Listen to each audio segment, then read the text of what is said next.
We're joined now by Marco Vicenzino from Rome. For more on this, he's a political commentator. Marco, thanks for being with us. Isn't this just what Rome needs? Not only a new politics, but a woman in charge? But Rome is a particular case. I mean, in all of Italy, there's been corruption for years in many city governments. But the case of Rome is a particular one whereby an entire establishment, not just of center-left, but of center-right, are involved in a series of scandals that are bringing down the old guard within the city of Rome. She represents what one would say is a fresh voice, a new face, part of a new generation. And so in this sense, yes, it would seem to be a positive development, but you'd also have to take into context other city governments in Italy. I mean, there's the elections for the city mayor in Milan, Turin, Naples, another city. So the five-star movement, yes, this is scoring a big success. Remember, this is the first election. There's going to be a runoff later in June. But I would be very careful before getting that example of Rome and taking it to all of Italy. There's a strong anti-establishment movement, not just in Italy, but throughout all of Europe.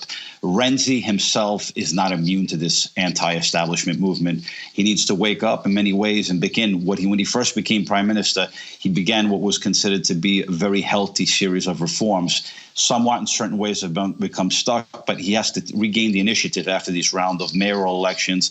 The big date for him is going to be in October 2016, where there's going to be a referendum on constitutional reform to help accelerate and create a more streamlined legislature.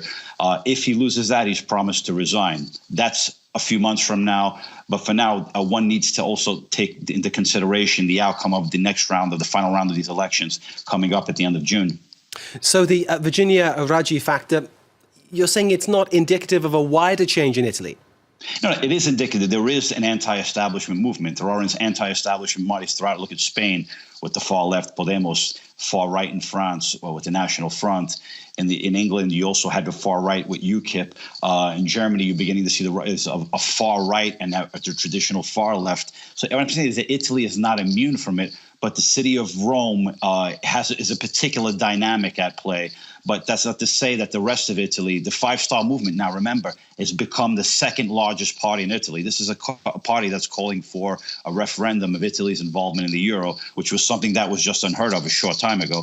So the political establishment, Mr. Renzi, he needs to, once again, I say use the word wake up. What I mean by wake up is the fact that he needs to re-seize that spirit of reform, that initiative that he first brought to when he became prime minister in 2014. And it's also a clear sign. And when I say anti-system, it's both the entire political establishment. It's anti-corruption, grievances that ordinary citizens have been talking about for a long time, and these grievances still have not been addressed. And until these grievances are confronted and addressed in a substantive fashion, that danger of the rise of populism, I'd avoid people using the form extremist. I would say it's more populist.